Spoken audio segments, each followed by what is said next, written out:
Pendant 5 dimanches, nous interrompons la lecture plus ou moins continue de l'évangile de Saint Marc pour lire presque en son intégralité le chapitre 6 de Saint Jean, ce long chapitre qui commence par la multiplication des pains et qui se poursuivra par le grand discours du pain de vie dans la synagogue de Capharnaüm.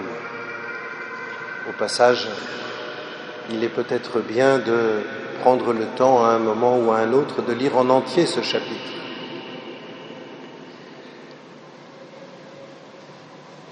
Depuis le jardin d'Éden, où il y a une multitude d'arbres divers dont le fruit est beau à voir et bon à manger, jusqu'au festin messianique annoncé par le prophète Isaïe, festin de viande grasse et de vin capiteux. Ce festin messianique où nous découvrirons que c'est Dieu lui-même qui se donne en nourriture, en passant par l'abondance des vivres qu'il y a en Égypte, en passant par la manne, nourriture de misère au désert, en passant par les festins qu'offriront David ou Salomon à l'occasion de l'arrivée de l'arche à Jérusalem ou de la construction du temple, en passant par la multiplication des pains, par l'Eucharistie. La Bible est une grande histoire de nourriture d'un bout à l'autre. Pourquoi ? Parce que Dieu est le vivant qui fait vivre, et pour nous parler de cette vie que Dieu donne, la Bible nous montre Dieu qui nourrit.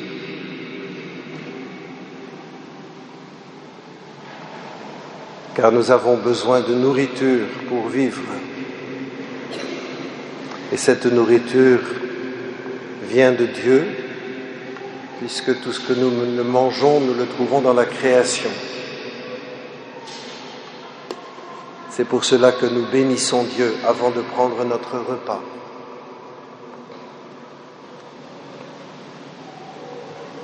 Mais puisque Dieu a tout créé, et qu'il a tout créé par son Verbe, pourquoi Jésus a-t-il besoin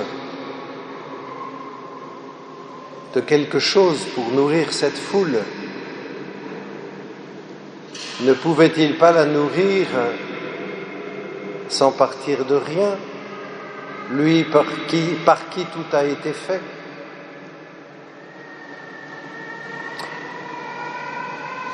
Thérèse se pose cette question à un autre propos, mais sa réflexion est éclairante. C'est dans une lettre à Céline, la lettre 135. Elle dit « Autrefois, Jésus disait à ses disciples « À la vérité, la moisson est abondante, mais le nombre des ouvriers est petit. Demandez donc au maître de la moisson qu'il envoie des ouvriers. » Quel mystère! Jésus n'est-il pas tout-puissant? Les créatures ne sont-elles pas à celui qui les a faites? Pourquoi Jésus dit-il donc, demandez au maître de la moisson qu'il envoie des ouvriers? Pourquoi? Ah, c'est que Jésus a pour nous un amour si incompréhensible qu'il veut que nous ayons part avec lui au salut des âmes. Il ne veut rien faire sans nous.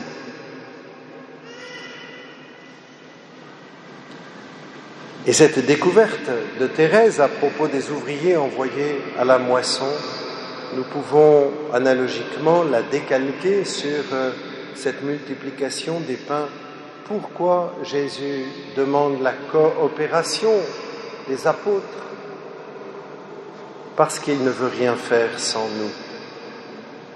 Et il va accueillir ce don dérisoire que fait ce jeune garçon ces 5 pains et ces 2 poissons pour cette foule d'environ 5000 hommes. Il accueille ce don dérisoire par rapport à l'enjeu parce qu'il ne veut rien faire sans nous, parce qu'il veut nous associer à son œuvre de salut,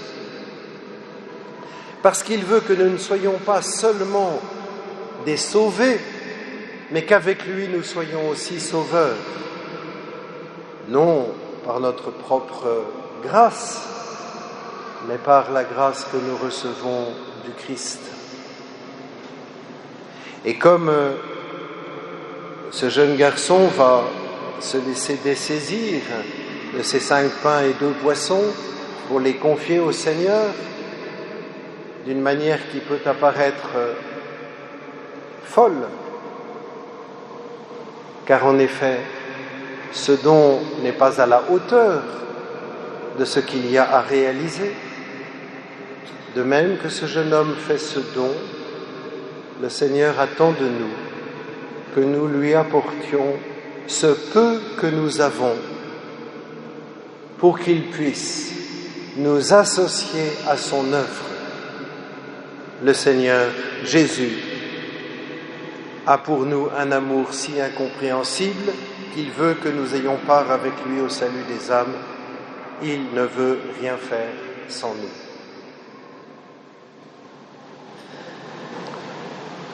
Que ce soit dans l'éducation des enfants, que ce soit dans la catéchèse, que ce soit dans le service caritatif des plus pauvres, quel que soit le domaine, Jésus attend que nous lui apportions le peu que nous avons pour qu'il puisse nous faire fructifier et que nous puissions contempler son œuvre à laquelle il nous associe. Il s'agit dans la multiplication des pains de nourrir la foule. C'est la nourriture terrestre dont il s'agit, parce que Jésus, nous le voyons dans d'autres évangiles, a enseigné la foule. Mais il s'agit aussi de la nourriture qui est proprement spirituelle, c'est-à-dire la nourriture dont l'homme a besoin en tant qu'homme.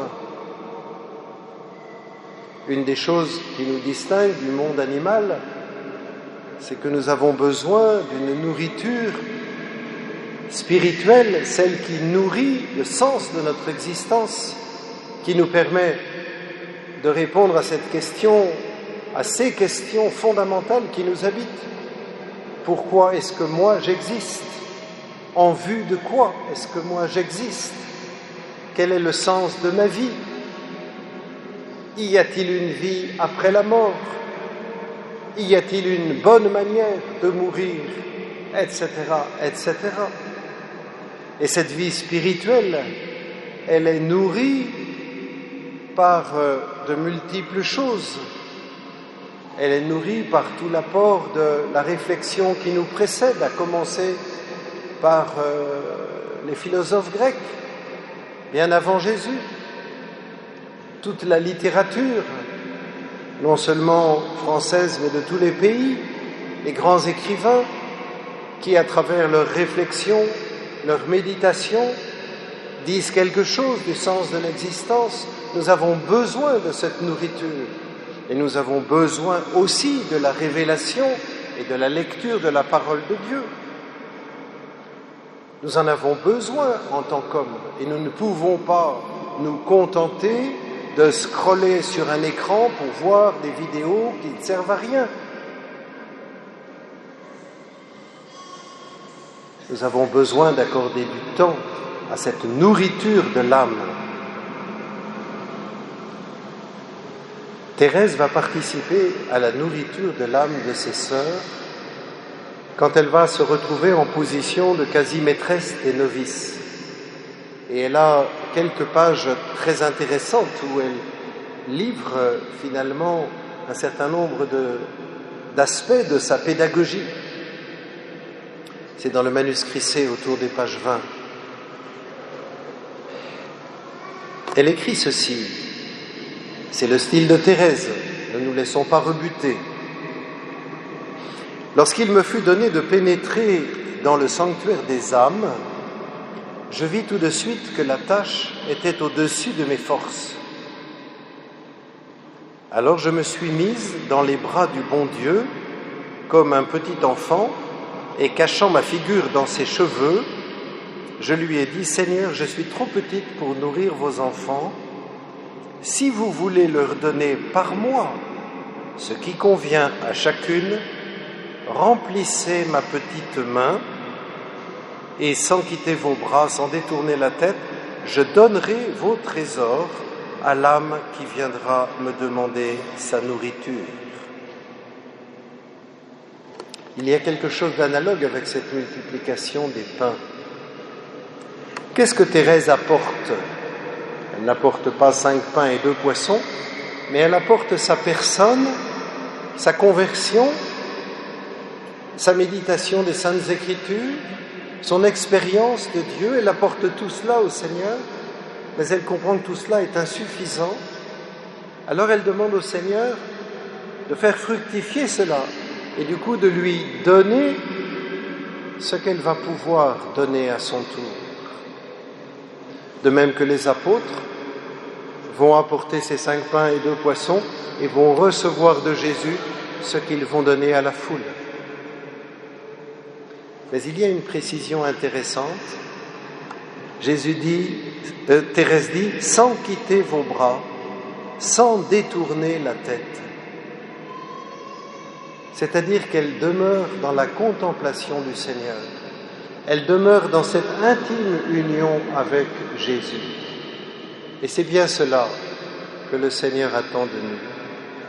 Que nous puissions lui apporter tout ce que nous sommes, tout ce que nous avons, que nous puissions nous donner vraiment à lui, comme lui se donne à nous, dans une alliance sponsale.